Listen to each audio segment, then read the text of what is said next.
Well, I mean, obviously, there's not a question about whether or not they have free and fair elections in the United States. Why would they? Why would you think that they did? They interfere with elections all around the world. They interfere with the election just recently in South Africa. They interfere with elections in Georgia. They interfere with elections everywhere they go.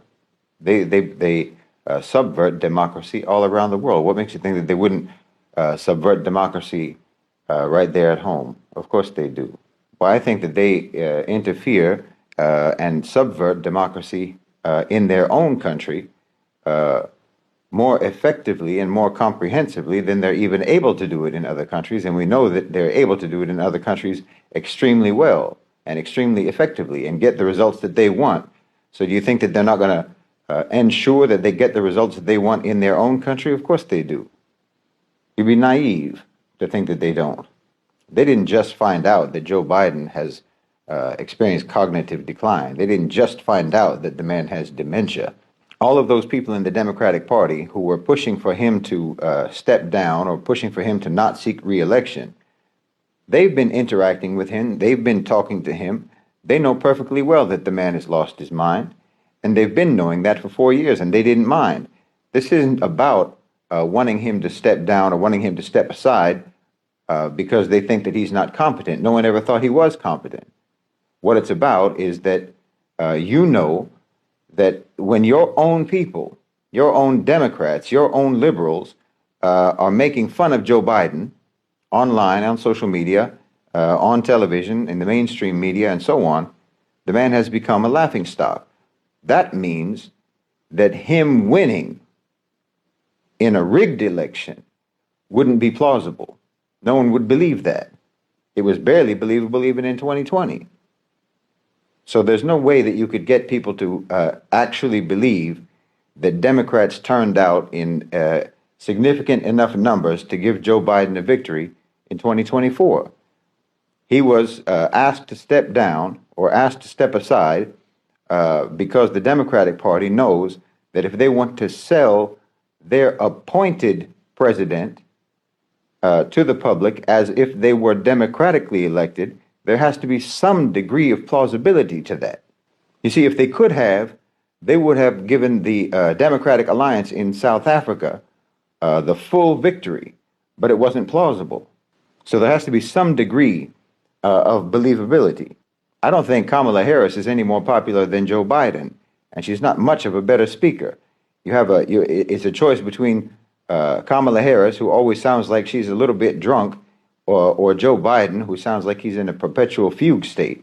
However, with Kamala Harris, you have certain factors that will be very appealing to the liberal base, to the Democratic base, that allow you to craft a narrative that makes her victory plausible, regardless of whether she gets the votes or not. If she's appointed as the winner in a rigged, unfree, unfair election, which is what you have in the United States, because, as I say, that's what the United States tries to ensure you have everywhere else in the world. So you better believe that they make sure that in their own country, it's just as controlled and managed a process as it is a controlled and managed process anywhere else in the world that the U.S. has a hand in it.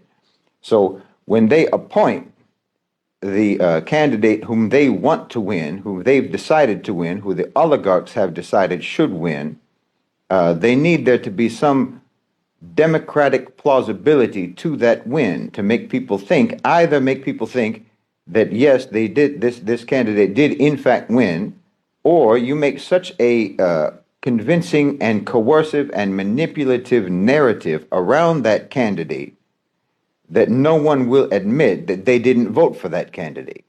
In other words, she's going to be the first woman president. Well, wouldn't you be ashamed of yourself if you didn't vote to break the presidential glass ceiling? She's a woman of color. Well, wouldn't you be ashamed to say that you didn't vote for a woman of color? Well, that would make you a racist. If you don't vote for her, then the only two reasons that could possibly be is because she's a woman and she's a woman of color. So that means you're a misogynist and you're a racist. So you can craft a narrative around her that everyone will want to say that they voted for her, even if they didn't turn out to vote at all. because we're going to hear nothing for the next 3 months except how excited the Democrats are, how reinvigorated they are, and how thrilled and breathless with anticipation the American people are for being able to finally achieve this first woman presidency in the United States. Everyone is excited about it. So therefore, when she is appointed as the president, if that's what happens, when she is appointed as the president, everyone can believe that the hype got her elected, even if no one shows up at the voting booth. And when everyone starts cheering in triumph and applauding and congratulating themselves for being so progressive and so liberal as to elect the first woman president and the first woman of color as president, well, no one will be willing to say that they never voted for her. So it's a very, you have a lot of strategies that you can use to convince people that it's either believable that she won or it's unthinkable that you would deny that she won. So I don't know if that's what's going to happen, but I don't for a second believe that they have free and fair elections in the United States, and I think you'd be a fool to believe that.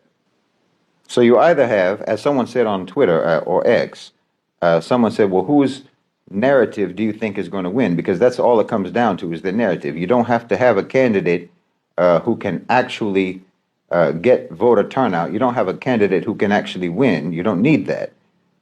Narratives win elections, not candidates and not policies.